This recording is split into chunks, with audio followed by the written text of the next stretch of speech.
สองสีพระมหาราชครูเกษราปัญญาปรมาติกาจารย์จากวัดดับภัยเชียงใหม่สืบสานเวลาผ่าน131 ปีนานไกลวัดพระบาทอุดมรุ่งเรืองงามตาเจ้าน้อยบุญทาวงศาข้าหลวงพวงเชียงใหม่ปกครองหัวเมืองฟ้าทุ่มเทแรงกายแรงใจทุกชาติพันธุ์รวมใจรักษามัคคี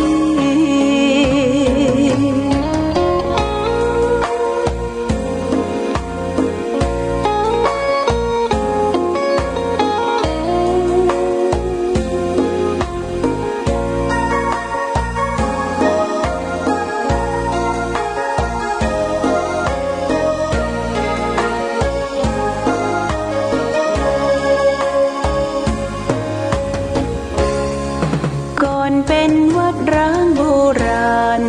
สืบสาน2524พระมหาราชครูเกษราปัญญาปรมาติกาจารย์จากวัดดับภัยเชียงใหม่สืบสานเวลาผ่าน131 ปีนานไกลวัดพระบาทอุดมรุ่งเรืองงามตา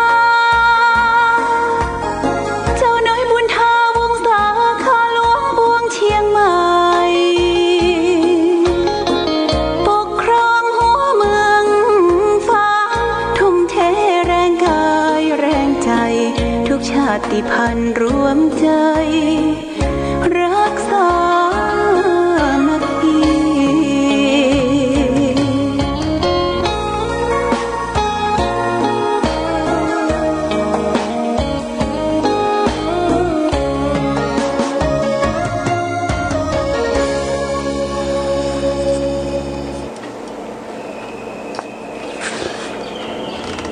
สุขศรัทธาสาธุชนญาติโยมท่านพุทธบริษัททั้งหลายวันนี้รายการธรรมประทีปส่องต่างก็ได้มาพบปะกับพ่อแม่พี่น้องศรัทธาสาธุชนญาติโยมแห่งครั้งหนึ่งวันนี้เป็นวันอังคารที่11เดือนพฤษภาคมพุทธศักราช2564ซึ่งตรงกับเดือน8เหนือเดือน6ใต้แรม15ค่ำวันนี้เป็นวันพระวันศีลเดือนดับเดือน8ดับญาติโยมวันนี้เป็นวันอังคารเดือน8ดับวันพระวันศีลนั้นตามปกติของการปฏิบัติของเราชาวพุทธทั้งหลายก็จะได้พากันไปวัดวาอารามใส่บาตรญาติปกบ้านที่อยู่ใกล้วัดก็ไปแต่ละวัดละวาที่เคยไปไหว้ไปสาแต่ว่าเหตุการณ์บ้านเมืองได้เปลี่ยนแปลงไปเพราะโรคภัยไข้เจ็บที่เกิดขึ้นระบาดขึ้นเราก็ต้องระมัดระวังชะลอการที่จะไปอยู่ร่วมกันนักหลายๆแต่การทำบุญสุนทานที่เราได้เคยทำผ่านมาก็บ่ได้ละเลยเพิกเฉยต่อหน้าที่ของเราชาวพุทธทั้งหลายก็มีโอกาสทำได้ญาติโยมอาจจะใส่บาตรหน้าบ้านหรือใส่บาตรที่ตู้เจ้าเดินเทศน์ตีบิณฑบาตตามถนนตามหนทางที่ได้ปะได้พบ อันนี้ก็ทำเมื่อมีโอกาสและเวลา นอกจากนั้นญาติโยมพอถึงวันพระวันศีลเราก็มีโอกาสได้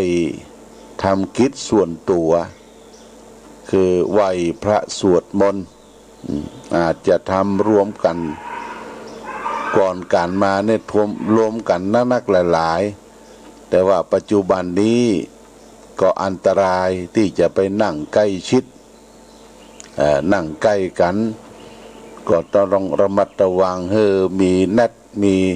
แมตมีตาข่ายปิดปากปิดจมูก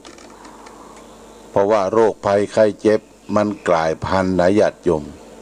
โควิด-19 นี่มันกลายพันธุ์จะได้คือมันปรับตัวมันต่อสู้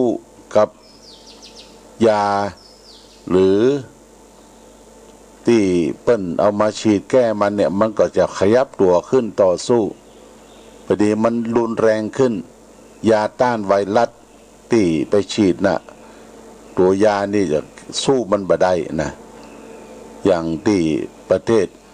อินเดียเนี่ยปัจจุบันเนี่ยวันหนึ่งคนก็ตายเป็นพันญาติโยมในประเทศที่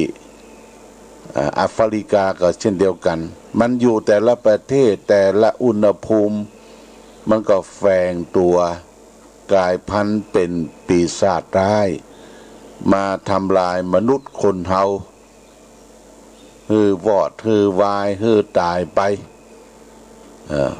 มันจะเหลือจะได้บอกว่าในโลกเนี่ยญาติโยมประเด็นนี้มันตายไปเป็นล้านแหละล้านในโลกนี้นะแล้วแต่บุญมาวาสนากรรมของคนเฮาได้สร้างสมได้กระทำมาดังที่พระพุทธเจ้าได้ตรัสว่ากรรมมุนาวัตติโลโกสัตว์โลกย่อมเป็นไปตามกรร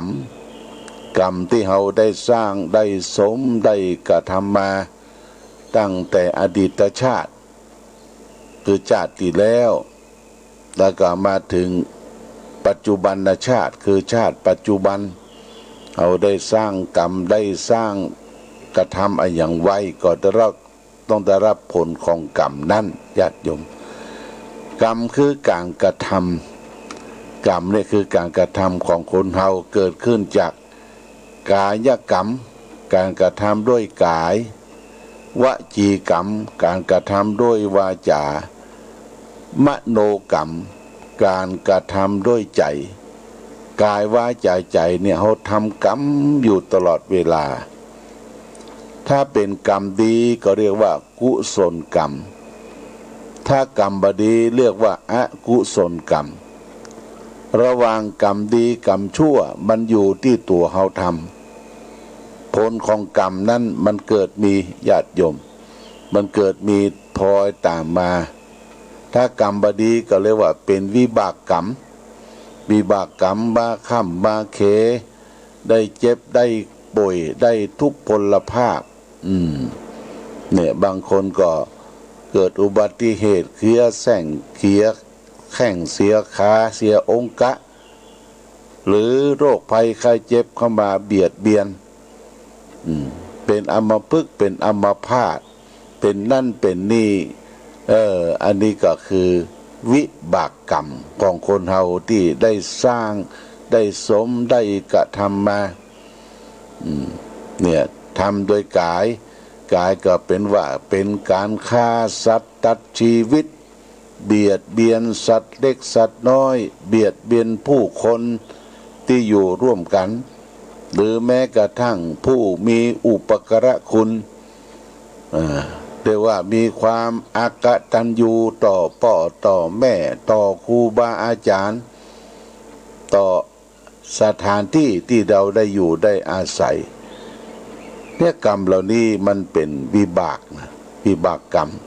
ที่เราได้สร้างได้สมได้ทำมาบางคนญาติโยมครอบครัวมีอย่างพร้อมทุกอย่างมีเงินมีทองมีที่อยู่อาศัยมีข้าทาสบริวารมีตึกรามบ้านช่องอุดมสมบูรณ์พูนสุขเขาพอผิวเพลินตั้งนอกว่าเปิ้นมีความสุข แต่ว่าเจาะลึกเข้าไปเนี่ยโอ้เป็นว่าบ่สบายวะนอนบ่ไข้รับกระซับกระส่ายเป็นโรคนั่นโรคนี้ยาบ่ค่อยหายอย่างเนี้ยมันเป็นวิบากกรรมนะวิบากกรรมเพราะฉะนั้นญาติโยมตัววิบากเนี่ยก็เพราะการกระทำของเราที่ได้ทำมาตั้งแต่อดีตชาติคือชาติแล้วมันก็เป็นปัจจัยส่งผลมาถึงชาติปัจจุบันและชาติปัจจุบันนี้เราได้ทำไปก็จะส่งผลถึงอนาคตอนาคตที่จะมาไปหน้าเพราะฉะนั้นพระพุทธเจ้าก็ให้เราได้ทำกรรมดีเรียกว่ากุศลกรรมกรรมชั่วเรียกว่าอกุศลกรรมกรรมดีกรรมชั่วมันอยู่ที่ตัวเราทำหว่านพืชเช่นไรย่อมได้ผลเช่นนั้นผู้ทำกรรมดีย่อมได้รับผลดีผู้ทำกรรมชั่วย่อมได้รับผลชั่วนี่กรรมที่เกิดจากทางกายคือการฆ่าสัตว์ตัดชีวิตลักเล็กขโมยน้อยยิบฉวยของบุคคลอื่นนะแล้วก็ประพฤติผิดในกามก็คือล่วงละเมิดของรักของชอบใจของคนอื่นเขาที่เปิ้นมีเจ้าของยกตัวอย่างเช่นว่าเป็นผัวเป็นเมียเนี่ยผิดลูกเพียดเมียคนอื่นแล้วก็ลูกเต้าที่เปิ้นมีเจ้าของนะอันเนี้ยถ้าเราไปละเมิดเนี่ยผิดศีลและนอกจากนั้นก็ยังได้เบียดเบียนตัวเองก็ผิดศีล5ข้อที่5เนี่ยคือสุราเมรยะมัชฌะปมาทัฏฐาเวรมีเบียดเบียนตัวเองไปกินเหล้าเมายาเล่งตัวเองให้ตายเว้ยร่างกายที่มันมีภูมิต้านทานอยู่แล้วไปทำลายภูมิต้านทานต่างๆเป็นตับเป็นปอดเป็นปุ่มเป็นไส้ญาติโยมนี่ที่เขาทำไปเพราะเกิดจากความบ่ฮู้ตัวนี้ทางหลักธรรมะเปิ้นว่าอวิชชาแปลว่าความไม่รู้ก็คิดว่าทำด้วยความคึกขนองทำด้วยเปื้อนด้วยฝูงทำด้วยวัยของตนเองทำไปด้วยขาดความยั้งคิดในการดำรงชีวิตของตนเองเป็นคนตั้งอยู่ในความประมาทเพราะฉะนั้นถ้าเว้นจากกายกรรม3บัลักบัฆ่าสัตว์บัลักเล็กคำน้อยบ่ประพฤติผิดในกามบ่ดื่มสุราเมลัยเหล่านี้ก็เราก็จะมีศีลมีธรรมวจีกรรม4คือวจีก็คือวาจาซบปากเว้นจากการทุจริตทางวาจาเรียกว่าวาจา4บ่ฮื้อผิดทางวาจาเป็นการพูดเท็จเป็นการพูดส่อเสียดเป็นการพูดคำหยาบเป็นการพูดเพ้อเจ้อเร็วไรไร้สาระเว้นจากการพูดเท็จก็คือที่มันบ่ค่อยเป็นความจริงเก็บกรรมเหลือกรรมใต้เก็บตีหั่นตีนี่ไปเล่าไปสาธยายคนอื่นม่วนปากแซบปากไปเป็นวันไหนถ้าบ่ได้โมปดหมดเท็จวันนั้นอยู่บ่ม่วนนะต้องเสาะหาแหล่งข่าวบางคนเนี่ยไปเสาะหาแหล่งข่าวในตลาดนะในตลาดจะเป็นกาดย่อยกาดน้อยกาดหลวงถ้าเปิ้นซุบซิบนินทาเอาตัวเองเข้าไปซุกไปฟังเอาหูไปป้องว่าเรื่องอะไรหยังเพื่อจะได้ข่าวมาแล้วก็เอามาสาธยายให้คนอื่นฟังเรียกว่าปากบ่เป็นปกติสุขเนี่ยญาติโยมชอบชอบสานินทาคนอื่นเขาชอบเล่าชอบสาธยายบางคนก็บอกว่านี่หายนี่เด้ออย่านี่หายเน้อนี่หายนี่จะไปไปฟังเดี๋ยวคนนั้นก็ว่าเขาว่าอย่างนั้นนะนี่หายนี่เน้อสืบกันไปญาติโยมที่ไปอย่างอันปดหมดเทศเพื่อจะยก ตนเองเนี่ยว่าเป็นคนที่รู้เป็นคนฉลาดเป็นคนตันเหตุตันการเนี่ยญาติโยมนักปราชญ์ท่านผู้รู้เปิ้นว่าเปิ้นบืนปากใส่โอ้นี่มันคนอู้พร้อยปากพร้อยปากแจ๊ะญาติโยมเนี่ยพูดเทศคือพูดที่บ่เป็นความสัพพะวาจาบ่เป็นความจริงพูดส่อเสียดแถมส่อเสียดนี่ก็ไปส่อคนนั่นส่อคนนี้ให้คนอื่นได้แตกร้าวความสมานสามัคคีเอาเรื่องของครอบครัวคนอื่นมาอู้มาสาธยายเปิ้นมีความสุขระหว่างผัวเมียเปิ้นหิหาตำสู่กันคนเฮาอิจฉาเนี่ยไปส่อเสียดเปิ้นนะทำลายความสุขครอบครัวของเปิ้นนี่พูดส่อเสียดพูดคำหยาบญาติโยมคำหยาบเป็นกรรมที่บ่ใจละเอียดนะมันเป็นคำหยาบฟังแล้วฟังบ่ม่วนหูสกปรกคำคิงหาบ่าไอด่าเป็นจาดหมูจาดหมาจาดนั่นจาดนี่คำหยาบเอาไปฟังแล้วมันบ่ม่วนหูญาติโยมคำสกปรกไต้สิ้นไต้ผ้าพ่องเหล่านี้เป็นต้นพูดเพ้อเจ้อพูดเพ้อเจ้อนี่ก็คืออู้ไปบ่มีสตินะจะอู้จะจาเนี่ยโอ้บ่ได้คำนึงละคนจะอยู่หลายจะได้เนี่ยอู้ไปเลยยิ่งประเด็นนี้การอู้การจาเนี่ยมันผิดกฎหมายตัวญาติโยมนะอย่างเฮามีคอมพิวเตอร์อย่างมีมือถือนะไปล่วงละเมิดไปถ่ายรูปเปิ้นเอาไปลงเป็นข่าวเปิ้นบ่อนุญาตนะเอามือถือห้อยข้างอย่ายกไปเลยยกไปถ่ายคนนั้นแม่ป๊อมๆหันเปิ้นงามนะงามอีบิเนาะอันนี้เอาไปสาธยายผิดกฎหมายล่วงละเมิดสิทธิส่วนบุคคลญาติโยมนะล่วงละเมิดสิทธิส่วนบุคคลของคนอื่นเปิ้นบ่ได้อนุญาตปังปงปั่นผิดกฎหมายคอมพิวเตอร์คอมพิวเตอร์นี่ต้องระมัดระวังการอู้การจาการโฆษณาปากนี่เปิ้นแปลงมาปากเดียวนะมันสำคัญที่ปากเนี่ยญาติโยมเปิ้นแปลงมาอันเดียวตาสองแก้นหูสองใบแต่ปากนี่แปลงปากเดียวเพราะว่ามันใจนักใจจักใจกินใจอู้ใจจาอันนี้เรื่องของตั้งวาจาตั้งใจแหมตั้งใจหรือว่ามโนแปลว่าใจคนเฮานั่นที่จริงใจเฮาเกิดจากท้องพ่อท้องแม่ออกมาแรกเริ่มเดิมทีเป็นประภัสสรก็คือยังสะอาดบริสุทธิ์แต่กิเลสจรมาอาศัยอยู่กิเลสที่จรมาอาศัยนั้นก็มี3ตระกูลขี้โลภ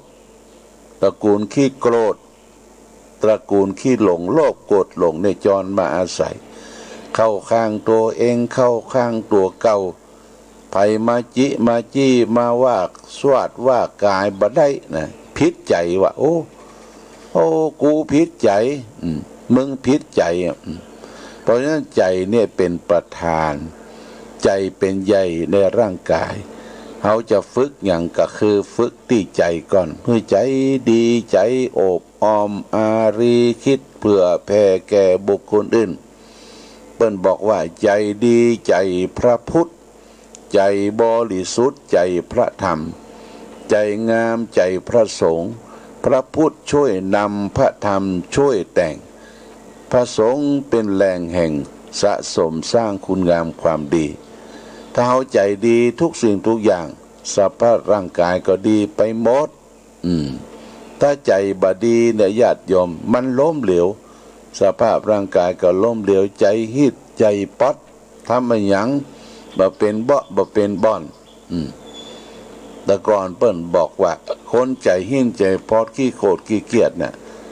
สารเปียดสารไซสารบุงเนี่ยสารไปน้อยโคตรเกียจฟันวะฟันเปียดฟันบุงฟันหยังหรือเป็นช่างไม่ช่างปูนเนี่ยอย่างบดีบุกฟัน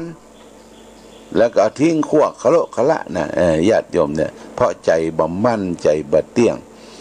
ใจมั่นใจเตี้ยงเนี่ยคือใจที่ได้ฝึกฝนอบรม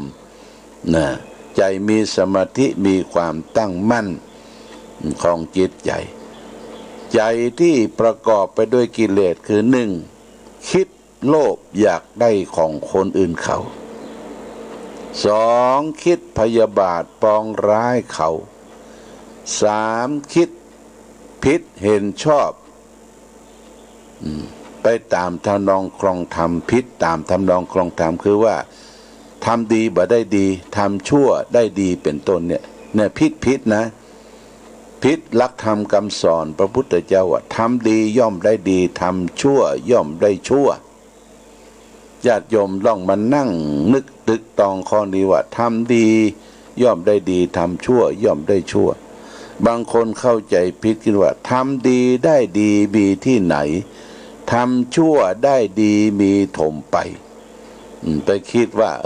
การทำชั่วมันได้เงินได้ทองได้เข้าได้ของได้สมบัติภัสถานได้รถได้รางตึกรามบ้านช่องมีหน้ามีตาทั้งที่เขาทำชั่วเขายังได้ดีเอาไปคิดก้อมคิดสั้นคิดหมิ่นว่าคนทำชั่วได้ดีน่ะมันได้จากผลปัจจัยที่เอาหันอยู่เป็นทรัพย์สินเงินทองที่จริงผิดหลักในธรรมะในทางพระพุทธศาสนาพุทธศาสนาสอนว่าทำดีได้ดีได้ที่ใจญาติโยมใจเนี่ยอิ่มเอิบเบิกบานมันมีมรมนทินเครื่องเศร้าหมองในจิตใจบ่คิดบ่โลภบ่โกรธบ่โกรงภัยเนี่ยทำดีได้ดีได้ที่ใจคนเฮาวัดกันที่ใจบ่ใช่วัดกันที่ทรัพย์สินเงินทองเข้าของบางคนมันมีทุกสิ่งทุกอย่างแต่บ่มีความสุขใจบ่มีญาติโยมเพราะฉะนั้นใจนี่จึงเป็นสิ่งสำคัญเป็นว่าฝึกที่ใจคำสโลแกนของนักพัฒนาเปิ้นบอกว่าจะปลูกพืชให้เตรียมดินจะทำกินให้เตรียมอาหารจะพัฒนาการให้เตรียมคนจะพัฒนาคนให้พัฒนาที่จิตใจแต่จะไปพัฒนาผู้ใดภายนั้นต้องพัฒนาตัวเราก่อนการพัฒนานั้นก็คือทำใจให้ดีฝึกฝนญาติโยมนะอย่าไปโกรธอย่าไปเกลียดอย่าไปมีโมโหโทโสมองโลกในแง่ดีมองโลกในแง่ดีคือมองสภาพสิ่งแวดล้อมในแง่ดีดังมีบทกลอนบนใครรักใครชังช่างเถิดใครเชิดใครชูช่างเขาใครเบื่อใครบ่นทนเอาใจเราร่มเย็นก็เป็นพอญาติโยมนะใจเราร่มเย็นก็เป็นพอใครจะรักจะจ้างเขาแต่ว่าเฮาทำใจเฮาร่มเย็นก็เป็นพอก้มหน้ารับตามีกรรมก็ก้มหน้ารับตาทำกรรมของภัยของมันญาติโยมอันนี้ก็คือฝากไว้ว่ากรรมคือการกระทำเกิดขึ้นด้วย3ต่างกายกรรม3วจีกรรม4มโนกรรม3กายกรรม3ก็คือการกระทำที่ผิดทางกายทางบดีก็ฆ่าสัตว์ตัดชีวิตลักเล็กขโมยน้อยยิบโฉยของบุคคลอื่นผิดลูกผิดเมียคนอื่นเขาและไปดื่มสุราและเมลัยวจีกรรม4ก็คือเป็นคนพูดเท็จพูดส่อเสียดพูดคำหยาบพูดเพ้อเจ้อมโนกรรม3คือไปคิดโลภอยากได้ของคนคิดพยาบาทปองร้ายเขา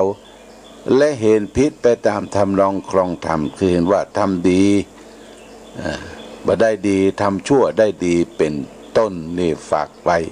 เอาละญาติโยมท่านสาธุชนก็มีคนเปิ้นตักมาว่าก่อนจะจบเวลา8 โมงเนี่ยคือมันเหลือสัก 2-3 นาทีเพราะว่าเปิ้นจะตัดสายไปก่อนนะก็เฮาก็ยังมีเวลาที่จะได้ฟังเพลงฟังหยังจากสถานีวันนี้วันพระวันศีลเด้อญาติโยมเมื่อค่ำเมื่อคืนก็ไหว้พระสวดมนต์ต่างวัดพระบาทอุดมสำนักปฏิบัติธรรมเขาก็เปิดทำวัดแปล6 โมงเช้า6 โมงแลงญาติโยมอยู่บ้านอยู่จองก็ปฏิบัติธรรมเดี๋ยวนี้โรคภัยไข้เจ็บมันนัก มีโอกาสที่จะไปไหนก็อยู่บ้านอยู่จองเพี้ยวกวาดเช็ดถูทำความสะอาดปลูกผักปลูกไม้ต้นไม้อย่างต่างๆในบ้านในจองเฮาคือมีความร่มรื่นคือมีความสุขความเย็นในบ้านในจองเฮาเอาละวันนี้รายการธรรมะประทีปส่องต่างได้มาพบญาติโยมท่านสาธุชนทั้งหลายก็พอสมควรแก่กาลเวลาก็ขออำนวยอวยใจให้ท่านผู้ฟังทั้งหลายจงได้มีความสุขมีความเจริญตามฐานานุรูปที่ตนเองจะพึงได้พึงถึงพร้อมกันนั้นก็ขออ้างเอาคุณพระศรีรัตนตรัยมีคุณพระพุทธคุณพระธรรมคุณพระสงฆ์จงดลบันดาลให้ศรัทธาสาธุชนญาติโยมท่านพุทธบริษัททั้งหลายจงมีความสุขความเจริญประกอบไปด้วยอายุวันนะสุขภะเหมือนกันทุกรูปทุกท่านทุกคนรายการธรรมะประทีปส่องต่างก็ต้องขอลาก่อนขอผู้ฟังจงตั้งมั่นจิตหันษาด้วยธรรมะขององค์พระพุทธาได้นำพาให้เกิดความสุขสงบเย็นขอเจริญพรวารามเป็นแหล่งธรรมะเขตขามล้อมจิตใจงดงาม